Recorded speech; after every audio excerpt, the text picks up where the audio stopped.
lot of learnings definitely. So because most of you are freshers, so this is a workshop that we have brought. We'll be telling you about the tournament, what is the format. As mentioned over here as well, it would be an Asian Parliamentary Debate format. It is a type of debate. We tell you how this works, what is the format. It is a 3v3 format. And I'll now proceed with the slides. Wait. Okay, so just let me know if it is visible. Give me a thumbs up. Okay, cool. So starting with what is Asian Parliamentary Debate. So basically it is, as mentioned, 3v3 format debate in which there's one government and the other team is the opposition. And both teams have three speakers. And so it works like if there's a motion and the government will be supporting the motion, they will have to prove that the whatever the motion says is correct, right? And the opposition has to oppose it. That's quite obvious. Then there are certain speaker roles as well. We'll come to it. Let us go step by step. So the entire speech, like every speech, has to be 7 minutes long. So there are total 6 people, right? 3 in each team. So each one of them has to speak for at least 7 minutes. If you aren't a regular speaker, at least try to speak for 7 minutes. If you cannot, that's fine. It might be the first tournament for a lot of you. Okay. So the very first speaker, okay, we'll come to speaker roles later. There is something called point of information as well. We'll come to it as well. So anytime if you have any questions, you just raise your hand and I'll answer. Okay. Okay, we'll continue. So the speaker roles. The very first speaker from either teams, the responsibility is that they'll have to come and define the motion. By definition, I mean they'll have to establish the complete foundation of what are the like assumptions or what are the beliefs that they are assuming, and the complete foundation, the complete establishment of the paradigm has to be done by the first speaker, right? So everything that they are assuming, everything that they want to prove has to be brought up in this speech. They can also bring up certain constructives. By constructive, I mean any point that you think is supporting your motion or is supporting your stance to prove or disprove the motion, whatever your side is. If you are in the government side, you will definitely prove it, and if you are in the opposition side, you will be opposing it. The second speaker is the one who will come and he has to add constructives to the already established paradigm. The first speaker has already established a foundation, has already an idea in front of the adjudicators. The adjudicators are the judges of the debate. We'll come to it. The second speaker will come and they opposition's case. For example, if I am the government and I am the second speaker in the government's team, I'll come and I'll add more constructives to the case that has already been established by my first speaker, and I'll also rebut the points that were brought up by the opposition speakers. Okay. If you have any questions, you can raise your hand anytime. Okay. The third speaker is called the whip on either sides. The responsibility of the whip is they have to summarize the entire case and has to provide rebuttal to the opposition's case. The only condition is that the third speaker cannot bring up any new point. Whatever point has to be brought up should come in the first 2 speeches only. The third speaker has to summarize the case and has to provide important or specific rebuttals to each and every point that the opposition has brought up in order to win the debate. Basically, they'll be telling that these were the points that we brought, these were the points that they brought. This is how our points are better. Okay. So that is what the third speaker does. Then we have reply speeches. Reply speeches, unlike other speeches, the other speeches are 7 minutes long. The reply speeches aren't 7 minutes long, they are just 4 minutes long. So it is basically either the PM or the DPM. By PM and DPM, I mean the first or the second speaker. Either the first or the second speaker would be giving this speech. So it will be any one of you among the first 2. And in the reply speech, you do not bring up any new point. You basically summarize and you basically tell the judges why you win this debate. It is kind of that you are telling the verdict, explaining the judge that why you think that you win this debate. These speeches are generally not evaluated. Like whatever you speak in this debate, in this speech, won't be counted for evaluation, for deciding if you win or not. But definitely, because this is the last impression that you are having on the judges, it definitely has an impact on how they think about your team or about your case. Okay, you can ask about it whenever. Then the preparation and motions. I'll come to the order of speaking also, but let me tell you what is the flow of the entire debate. So firstly, we'll give you a motion. Okay, there will be three motions, and okay, before that, let me tell you the format of the tournament. So what is happening? There will be a prelims round, then there will be semis, and then there will be finals. So each team will participate into three debates in the prelims. So, cause you are 12 to 14 teams, so we'll match you up, and then you will be having three debates back to back tomorrow. And on the basis of wins and losses, we'll tell you who among you qualified to these semis, right? So that is how this will work. And so, how does a single debate proceed? Firstly, we'll give you a motion. There will be three motions, and you will tell us. Each team will give us a ranking of which motion do they prefer. For example, there are three motions, one, two, and three, and I am the government, and I tell you that my rankings are one, two, and three. By ranking, I mean that because I am the government, I'll have to prove something like the motion that is being given, I'll have to support it. So there's always a motion that I feel that I'll be able to support better as compared to the other two. So that is how you'll give me an hierarchy. For example, the opposition thinks that you'll be able to oppose the motion to better as compared to one and three, and their ranking is two and three, and the government gave me the ranking of one, two, three. So like these are two different rankings, and on the basis of these two rankings, we'll tell you which motion will be debated upon. So that is how this works. This might be confusing for some of you, but I'll clear it once again towards the end. So firstly, a motion has been released. Then you'll have 5 minutes to give me the rankings. Then after the 5 minutes you give me the ranking, then you have next 25 minutes to prepare your entire cases, and after that the debate starts. Okay. If you got everything till this point, give me a thumbs up. Okay, cool. Any doubts? I'll take after the presentation. Okay. So that is how the flow would work. Another very important thing, you're not allowed to use any kind of internet during the preparation. Be honest. All of us should understand that this is an online tournament. So there's no one coming to look at you, but be honest, take your own responsibility, because you're not, other than winning, you're also here to learn. So like, be responsible and do not use any internet or any unfair means. Okay. Now speaker roles, I'll tell you team by team. What is the speaker roles in proposition? What are the speaker roles in opposition? So the very first speaker of the, let me switch on my video. I'll be able to explain better. Tell me if I'm visible. I'm visible, right? Okay. So see, there are two teams, the government and the opposition. So there are three speakers in both of them, right? The Prime Minister is the first speaker in government, and correspondingly there is the leader of opposition in the opposition's team. Followed by Prime Minister, there is Deputy Prime Minister, and here it is the Deputy Leader of Opposition. And then at last, the third speaker, as I already told, is called the whip, the government whip and the opposition whip. So that is how the entire structure is. So the order of speaking is, first the Prime Minister, the government team starts speaking. The Prime Minister gives a 7-minute speech. Then there will be leader of opposition, like the first speaker of the opposition team. Then it will be Deputy Prime Minister, that is a government member. Then it will be Deputy Leader of Opposition, then Government Whip, and then the Opposition Whip. I hope I was clear. Give me a thumbs up. Okay, I can see only 3 thumbs up. I need more thumbs up. Good. Okay, I hope I was clear. That is how it proceeds. Someone is raising their hands? No one. Okay. Let us proceed. My screen is visible, right? Yeah, it is visible. Okay. So that was the speaker roles. Again, let me go through each one of them one by one, telling you what the responsibility is. The first speaker, that is the Prime Minister in the government or the proposition. The proposition and government are the same thing. So the first speaker is the Prime Minister. He'll come, as I already told, he'll come and define the motion, introduces the action plan, develops arguments. I'll share this PPT as well.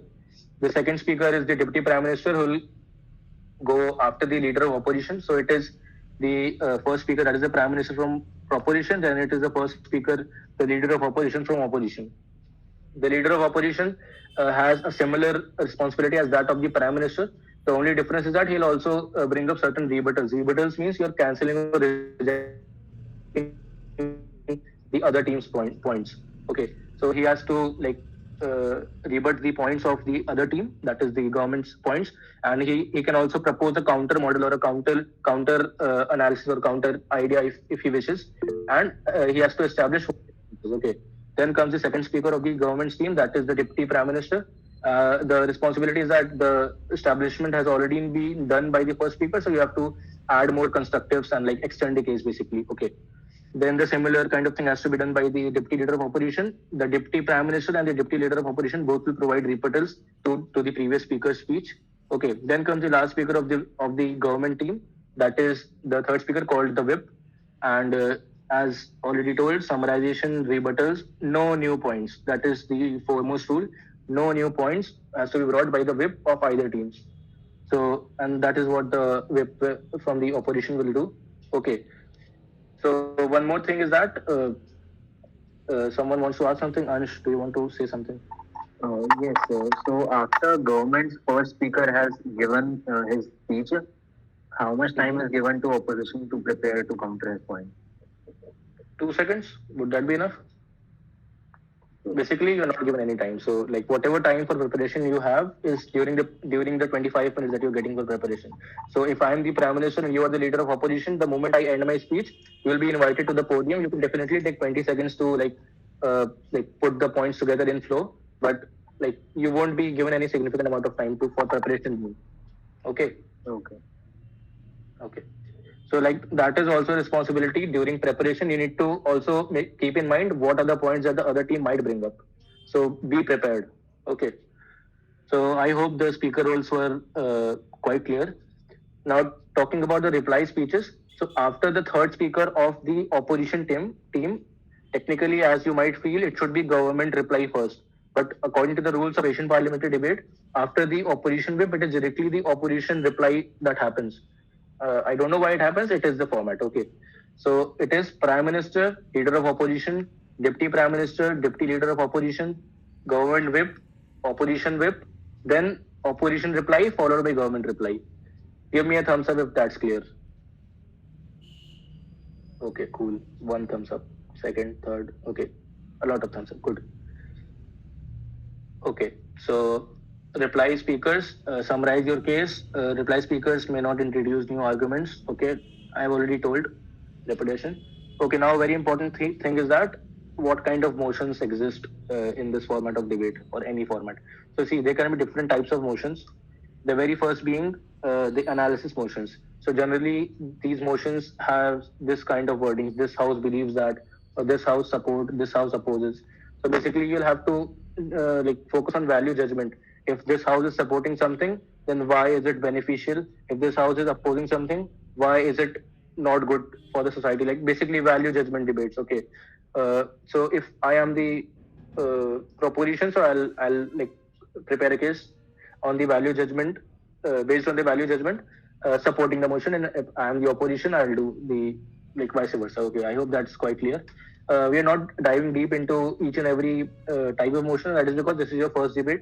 So just enjoy first, like do whatever you want. We are just here to give you like rough mapping of how to proceed. Okay. The other type of motion is policy motions. So this has generally wordings like this house would.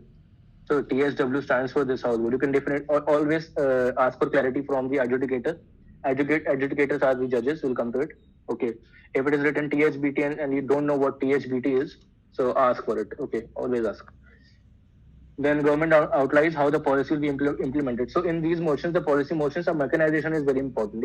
If the motion is that schools should be banned, so you'll tell me how then education would be like, how will people get educated? You will have to give me a mechanism. Okay. So that is how a policy motion is, where you'll have to provide a mechanism. Okay. Give me a thumbs up if that is clear. Okay. Good. Okay, see, there are several, like a lot of kinds of such motions, but we are telling you a few kinds only because we don't want to like put any kind of burden upon you guys. So just enjoy. The next form is the regrets motion, THR. This house regrets. So in these conditions, you'll have to propose a counterfactual. What is the counterfactual? For example, this house regrets vaccination. Let us say. So if I'm the government, so I'll tell ki what is the alternative. If this house is regretting vaccination, so the things that are achieved by vaccination, how am I going to like achieve those things in my paradigm? In my paradigm means in a world where vaccination is not there and there has to be certain alternative. So basically, you'll have to propose an alternative or counterfactual. Okay. I hope that was clear, right? Yeah, right? Yes, good. Okay, so you have to like, these are certain terminologies that are used. If you feel that the government is redefining something, like for example, if there's a motion and the government tells ki will only consider this motions under the following circumstances, and you find that this is unfair, okay, so let us not dive deep into it because it will get confusing. You'll only get to understand these things once you get into debating, and because it's your first experience, so you'll learn. So squirreling is basically if you think that the government is tampering with the motion or uh, like reducing the scope of the motion. So in those cases, you'll get to know. Anytime you have a doubt, you can ask the adjudicator over there. So people are always there to help you. Okay, a very important thing is the iron person policy. So iron person policy is, for example, you are three people and you find that during this round, one of my teammates gets ill or whatever, he is not available. Okay. So in those conditions, you can use the iron person policy in which one of your teammates, like the two of you would be left. So one of you is allowed to go twice. So if, for example, if I am here and one of my friends Saundarya is here in the meet, and if we both are debating and we are going to use the iron person policy, so one of us will go as the prime minister. For example, I go as the prime minister, then Saundarya will go as the deputy prime minister, then I'll go as the whip. So you get it how this works, right? So I cannot go back to back as PM and DPM. So it has to be alternate. So did you get the iron person policy? Uh, Manik, do you have any question? Yeah, is the iron person policy applicable for the out rounds as well? For what rounds? The like elimination rounds for the semis and finals is iron person allowed Uh, as well? we can allow you till semis, but not in the finals. All right, cool. All right, thank you. Okay.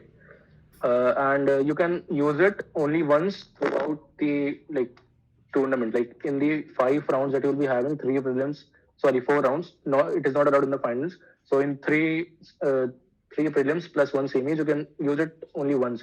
If you used it in the first round, you're not allowed to use it anymore. Okay. Got it.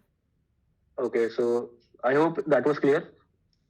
Give me a thumbs up quickly. Good. Nice, nice. Okay, let us proceed. So coming to the judging criteria and okay, basically I'll tell you about the role of the adjudicator now. So these things I'll tell you. Wait. So see, the adjudicator is someone who has to judge the debate. So as you guys might have noticed that there were two forms, one for speaker and the other for adjudicators. So we'll have certain adjudicators who will be judging the debate. They'll listen. So the adjudicator needs to be a neutral person. He shouldn't have any prior beliefs. So like he as a human will definitely have, but when I am sitting as an adjudicator, I shouldn't have any preferences. If I personally believe that this motion's for is better for me, that shouldn't affect the debate. I have to be a neutral person, and all my judgment should be based on whatever has been spoken in the debate. For example, if the motion is about vaccination, and if I have a personal belief that people should not be vaccinated, this personal belief of mine should not come in, like should not have an impact over my verdict of the debate.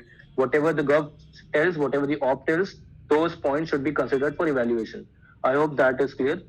Okay, so in the prelims and even in the semis and finals, will have two types of adjudicators. One would be a chair adjudicator, and the other would be trainees.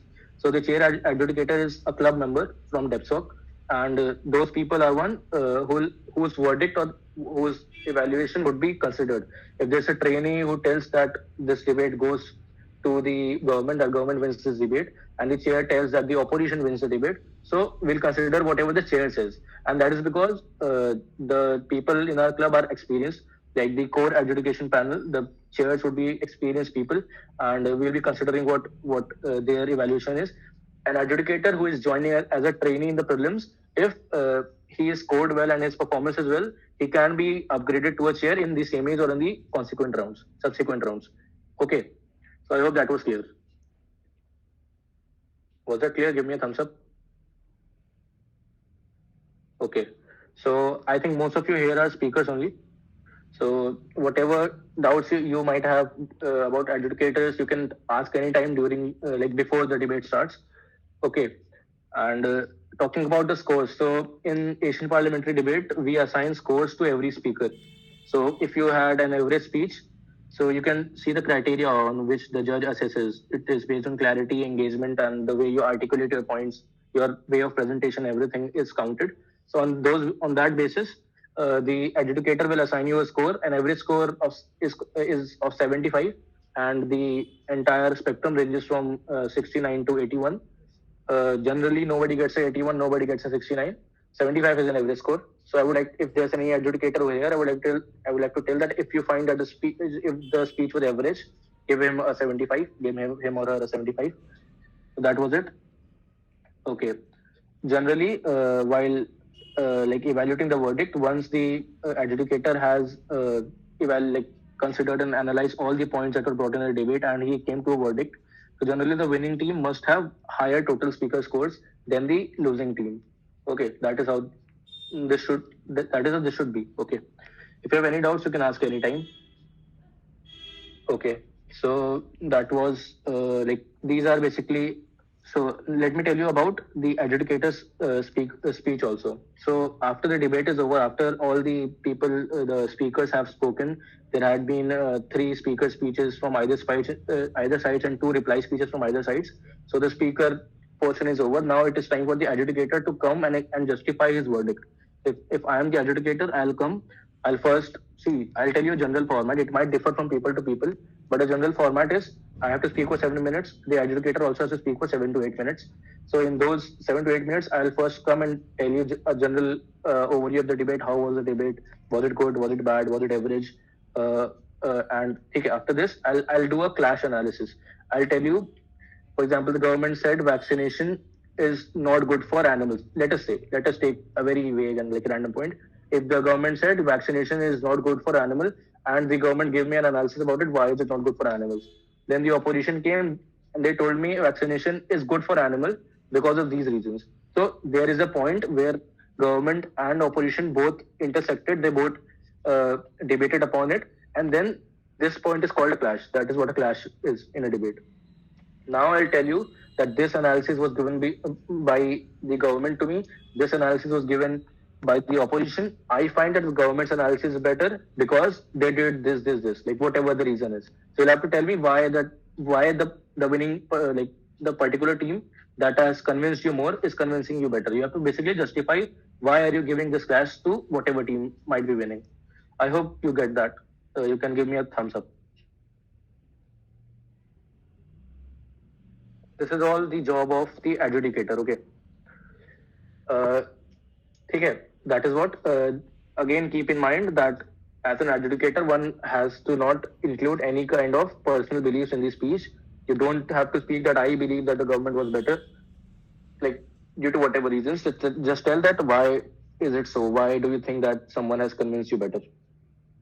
That is how it is. Finally, the final closing notes are that maintain decorum and equity throughout the debate, respect pronouns and PY preferences, and above each and everything, enjoy the experience and learn from it. So that is what the entire thing was. Now, if you have any doubts, any queries, we'll be so happy to address that. Yeah, Dhruv. So yeah, I didn't understand this concept of teams rank motions. Like, how is it? Okay, I'll tell you. System. Okay, let us take an example. Wait. Okay, for example, in each round we'll give you three motions. Okay, for example, if every round has a theme. If, for example, if the theme is transportation, let us say, that won't be a theme in any of the debates. That is such a random topic that came into my mind. So if the theme is transportation, so I'll give you three motions related to transportation, and the debate will have to happen on any one motion. So the team government will tell me which motion do they prefer the most. For example, the three motions are: one is about a car, one is about a bus, and one is about a cycle. Let us say, and each of the motion will have like each one of will be a separate motion. This house believes that cars should be banned or something like that. So as the team government, you will have to analyze it in 5 minutes and tell me which motion do you find the most preferable to propose or to support. Did you get me, Dhruv? Yes, bhai. The government has to decide the motion. see, government will give me a ranking. For example, if you feel that the second motion is the most favorable for you to debate upon, and you have high chances of winning if you debate on the second motion, followed by the first and followed by the third. So your ranking would be 2-1-3. Okay. Okay, bhai. Similarly, the opposition will come and give me a ranking similar to it. If they feel that okay, the second motion might be a great chance for the government to win, let us put it in the last, and our ranking would be 1-3-2. Government gave me a ranking 2-1-3. So that the last ranking of each of the teams. For example, you gave a 2-1-3. So the 3 is called the motion that is vetoed. In the opposition's case, the motion 2 is what is vetoed. They gave me a ranking of 1-3-2, right? So now the debate won't happen on the vetoed motions. So because the gov vetoed the third motion, the third gets eliminated. The op vetoed the second motion, the second gets eliminated. So now what is left is first. So we'll be debating upon first. So did you get this logic? Yes, bhai. Mm-hmm.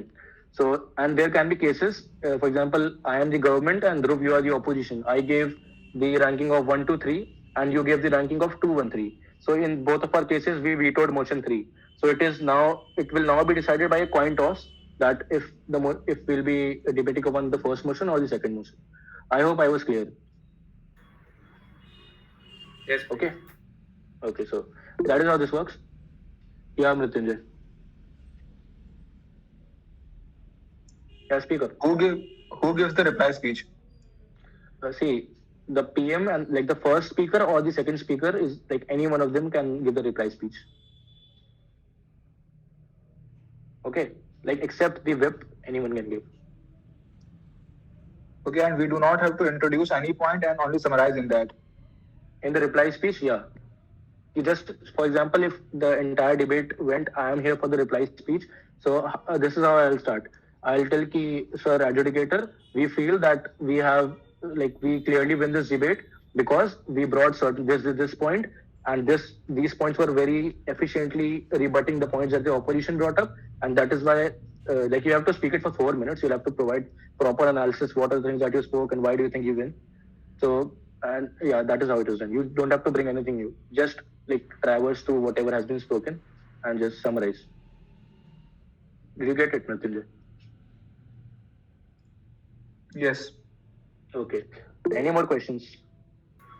Yeah, Dhruv, I'll take your question later. Mahi, your question. When will the schedule be shared with us? Yeah, very soon, just after the meet ends, we'll send you within an hour or something. We'll send you. So yeah, I'll have to tell the schedule also. Before that, Dhruv, what is your question? In the reply speech, could we include what the opposition spoke falsely? Like they brought in these points, it's wrong. Yeah, you can. Now, not only in the reply speech, in any of your speeches, you will definitely bring up points that the opposition said.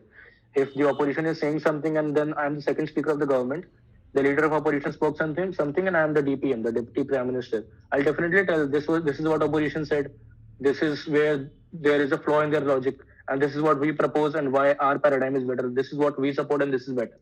That is has to be done in the entire debate. You will have to intersect parallel debates in which both the teams are speaking like totally alienated things. That is not a good debate. It is only a good debate only when you are intersecting, when you are like communicating with each other. Okay. One thing that I left in the between is POI. So, for example, if someone from the other team, I am the government, for example, let us assume I am the government, one of the speakers of the government, and the opposition's one of the speaker is speaking. So now in the middle of the speech, I have a question to ask. Generally, it is encouraged also. So it is called a POI, a point of information. So what has to be done? I'll raise my hand, or whatever means has been already told by the speaker. Generally, when a speaker starts speaking, if I am a speaker, I'm starting to speak, I'll tell that I'll take POIs, and whenever you want to ask POIs, just raise your hands or speak up. Whatever the mode is, they'll explain and tell you before and only. So if I am the opposition, I'm sitting, the other person from the government is speaking. So if I want to ask something, I'll raise my hand, and if he takes the POI, if he accepts my question, I'll ask my question, and that has to be an interrogative question. If he's talking about some education policy, I'll have to ask something, like it has to be an interrogative question, and it has to end within 20 seconds. So that is allowed. Okay. Any questions about it? And like same goes for vice versa. If the government is speaking, the opposition can also ask. The only rule is that the first minute and the sixth minute, that is the last minute, are restricted. So you cannot ask any POIs in those durations. From the second to the fifth minute, you can ask any number of POIs. But yeah, respect the speaker. Only if he's taking the POIs, then only speak. If I am the speaker, I don't want to take your POI, I would just say rejected, or like I won't take it. Simply. Okay.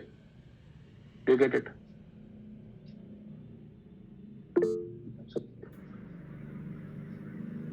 Thumbs up, thumbs up. I can't see any thumbs up. Did you get the concept of POI? See, POIs are encouraged. A lot of times, debate are going parallel, but POIs are one what keeps them binded. So POIs are important. Dhruv, do you have a question? In every speaker's speech, can we raise a POI? Yeah. Except in the reply speech. Understood. I'll send the PPT also.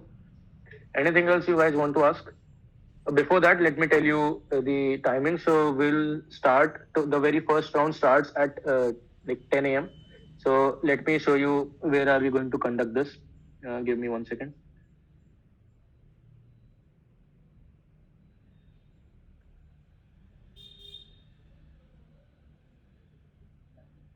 Okay, just one of you tell me if you can see my screen. Can you see a Discord like background? You can. So this is where we'll share the link. This is the DebSoc room. Okay. So in the DebSoc room, that is a voice channel. We'll be announcing the motions in the beginning of every round. So whenever a round begins, before the start, you have to come to the DebSoc room, and there we'll announce the motion. We'll share the PDFs of the motions on the groups as well.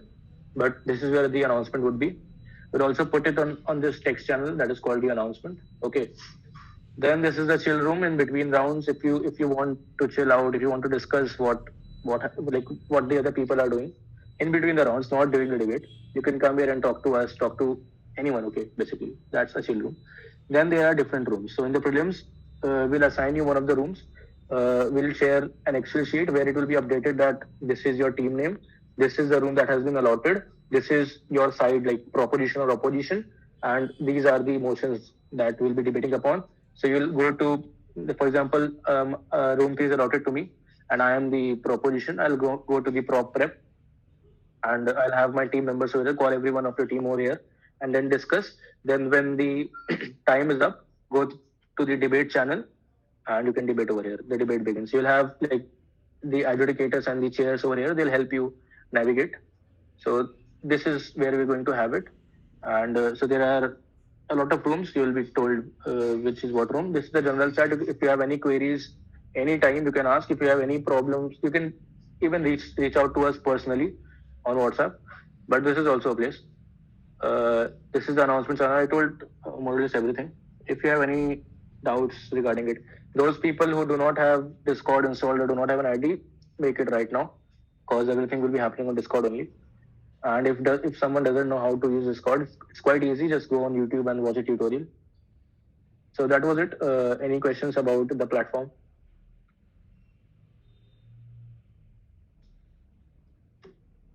No questions? If everything's clear, give me a thumbs up. Okay, good. So telling you about the timings, see, we'll call, like, you all have to be there in the DebSoc room, that is the Discord channel, at max 9 a.m. Like, be there. So 9 a.m. you guys come over there. We'll give you little briefing about like how the things are going to be. Mostly we have told everything. So formally, the first round, the first motion, the motions for the first round releases at 10 a.m. and then till 10:05 you'll have to give the rankings to the chairs of your respective rooms. Will be provided everything. The room number, who will be the chair, and everything will be provided. And then the debate starts because at 10:05 the motions were submitted, so 25 minutes of prep time. At 10:30 the round 1 starts, and it will go on for approximately an hour. Then we'll have a lunch break of around 1 hour. So the next round starts at 1:15. We'll let you know. So be attentive on the WhatsApp group. Be attentive in the DebSoc room. whatever announcement will be made will be made both at both places, on WhatsApp also and on the Discord server also. So we'll have 3 rounds. 3 prelims will be there. So tomorrow entire day you will have, so all the 3 rounds will wrap up before 6 or 6:30 in the evening. So starting the first round at 10, the second round around 1:30ish, and then the final round starts at around 3:34, around that time. Okay. So that is how this will be. In each of the prelims will share you a PDF which will contain 3 motions. You will have to give the rankings to the chair of your rooms, and then you'll tell what motion to debate upon. Then I've explained the entire flow. Any questions you can ask. Any questions? No questions? How many POIs are allowed? How many POIs? Like, if you are asking, see, there is a cooldown time of, like, I don't know, let us keep it 30 to 40 seconds. Like, you cannot ask a POI back to back. You have to wait for at least, let's say, 40 seconds after you have asked the POI. So, see, if you can only ask a POI if the speaker lets you ask. If I am speaking and if I am not taking your POIs, you won't ask, right? So it totally depends upon me how many POIs I'm willing to take and how many POIs you're asking to willing to ask. So there's no upper limit, but yeah, POI should be asked. It is encouraged because a lot of times you get clarity over the motion, you get clarity over the other person's case, you get new points. So that is how this is done. See, this is a completely So new if we concept give for. a reply, if the speaker gives a reply to my POI and I am not satisfied with the answer, or should I want to ask something? Good question. So Good question. should I ask or Wait. Let me speak. Good question. I missed this point.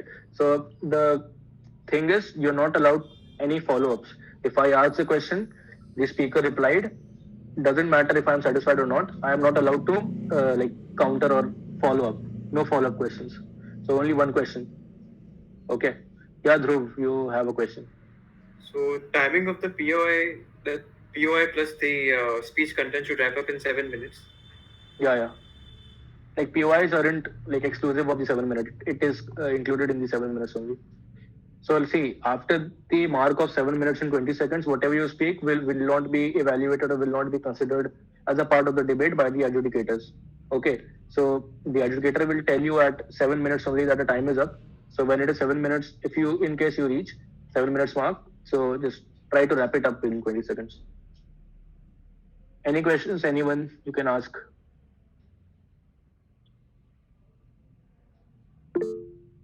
Manthan, what happened?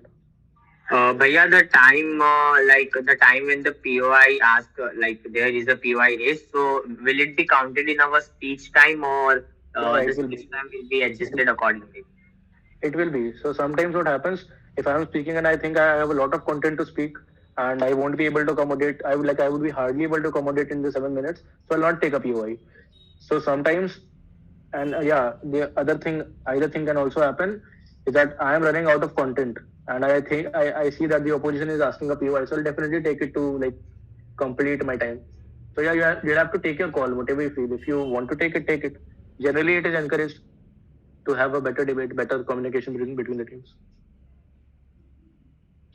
Okay, so that is it, more or less. If you have any doubts, you can like DM us or ask on the group also. It's better if you ask on the group because other people might have similar doubts. Anything if you want to ask now, then you can ask. You can stay and ask, or else others can leave. That was it. We'll share you the entire schedule in some time, and the everything will share on the WhatsApp group. So be attentive over there. That's it. So see you at 9 a.m. tomorrow. Please be punctual, because if you are late, you will only miss on your prep time, which we don't want. So please be on time. That is it. Thank you for attending this. And you can ask any questions. You can stay and ask. You can DM us. You can ask on the group or whatever. Goodbye. Yeah, Dhruv. While preparing with the team, like should we have to compulsory use the Discord platform, or we can schedule a meet outside it? Yeah, you can schedule the meet. Just inform the adjudicator whatever you're doing, and keep in mind don't use the internet. That is it. Mm-hmm.